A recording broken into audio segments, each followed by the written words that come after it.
We're live. Over here. Perfect. Good afternoon, Global Vikings 934. It's a busy UTA weekend. Flyway this week for our readiness exercise and certainly all the training we had in preparations for upcoming compliance inspection and UAI capstone event in a little over a month. Cannot tell you how more proud I am of the organization in terms of everything that we've gone through over the last, really, quite frankly, year between COVID, some of the civil disobedience and disturbances downtown, and how we managed to posture our installation, as well as getting after all those strategic priorities that we've so deemed important to us. Notice I'm not talking a lot about the compliance inspection or the capstone event. So remember, the APHIS inspection is about you knowing what you're able to accomplish and identifying the risk in your organization. We know we can't necessarily do everything, but as long as you're aware of what we're unable to accomplish and why and the ramifications, we'll be perfectly fine. I'm excited about the flyway, getting after the squadron-driven medals for future combat operations, and tomorrow's future fight is fantastic. I see a lot of initiative amongst most of our airmen, especially at the lower ranks. I'm excited to miss that. However, we're here today to talk a little bit about the extremism stand-down that was directed by DoD. Most squadrons handled most of their in-person training over the last day or two. Some organizations I still know will be accomplishing their training at the next UTA or via different forums. It is 100%. We will circle back and make sure that all of our civilian airmen and folks that have rescheduled today are included in the discussions that we've had. Quick sit rep for the installation based on what's going on here locally. So earlier this week, we sent out to our commanders to distribute out to the organization a little talking paper on the situation in downtown Minneapolis and surrounding environments. To date, there is no known threat against our installation or against DoD personnel, namely military uniform wearers. I will say, however, the 133rd Air Wing and some of our other 10 partners on base have asked that and directed that airmen and their organizations and military personnel in their organizations do not wear uniforms off base. We have not done that in 934. However, we are continually emphasizing strong situation awareness and remember the force protection measures and strain that you've had for your CVTs. In short, ask your supervisors and your squadron leadership. We do have the papers where we recommend that you avoid force protection and safety measure. But of course, safety is always paramount, and just be vigilant.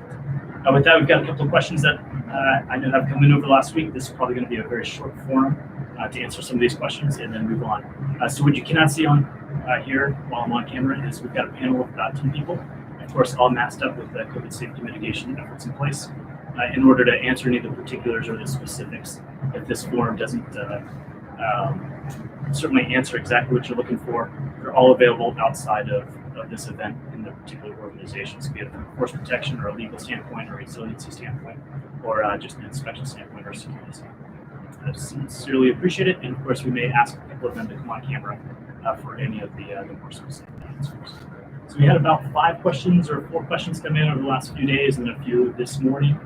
The ones that have come in a couple of days prior, we were able to get more detailed answers, and we'll distribute those in talking papers through our public affairs under an FOU sort of guidance. However, we'll talk and answer as much as I can, as best I can here in this forum. So here, let me look up on the screen.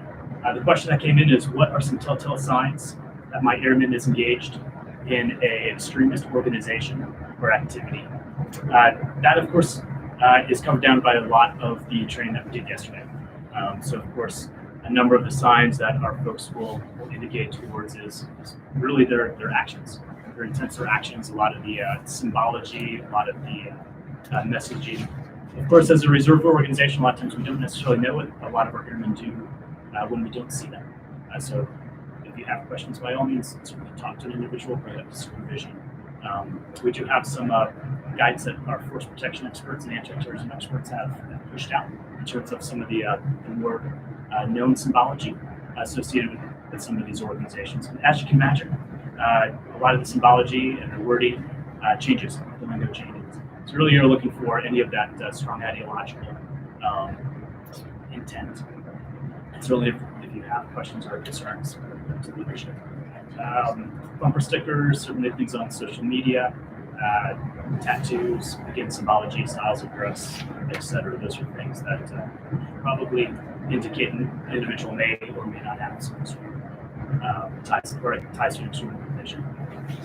So, what should I do if a family member is engaged in extremist activities? How does the military chain of command respond if you are or are not in status? Of course, security clearances are always contingent upon affiliations of our military members. It's not any way it's all risk management. That being said, as far as I know, the military doesn't necessarily tell our dependents what they can and can't say. That being said, it's the ties that you have in the military and how it affects your status in terms of security risks to the universe. Hopefully that sort of answers the question. Look at my panel and see if there's anything else I need to add. Nope, I'm getting the thumbs up. Unfortunately, not the hook, so we're good. How do I know if something is connected to a particular movement? And is that movement bad? Good questions. So we have certainly organizations within the 934th and affiliated with 934th and DoD that have those answers. So we have an anti-terrorism protection office. We go through some of our force protection threat working groups. We have an intelligence. Of course, that intelligence is geared on combat operations. But we also have Office of Special Investigation. All of these professionals, as well as some of our security force apparatus, in terms of protecting our installation in or our mission and our airmen, are cognizant of the threats in the local area and movements and what they're associated with. However, I will also say that as military members, the organizations that you belong to do affect your status in terms of your security clearances and access to information. So I would definitely ask you to look into the organizations that you wish to support. Make sure that you do your homework and find out what they stand for and what they represent, both publicly and maybe more privately. I'll leave that at that. Anything anybody would add? If you have a question about any particular organization, from again a force protection standpoint for military members, our installation or military mission, by all means, come talk to our threat working group, our force protection members, our security forces, and our OSI, and they can certainly help you. How to report someone that may be participating in extremist activities? Quite frankly, through your chain of command. If you don't feel comfortable reporting an individual because you fear that there might be a ramification that you're unaware of, by all means, talk to the supervisors, talk to your first shirt, talk to our resiliency team. Each individual has a particular status protection and perspective. Certainly, not reporting it could cause larger ramifications. But by all means, talk to your supervisors and colleagues. Let me just take a look and see if there's any other recommendations from our folks. That's probably going to cover it.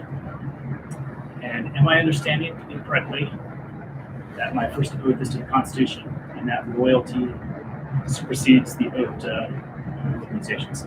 Yes. So as a military member, you take a oath to the Constitution of America, Constitution of the United States of America. And that oath is paramount.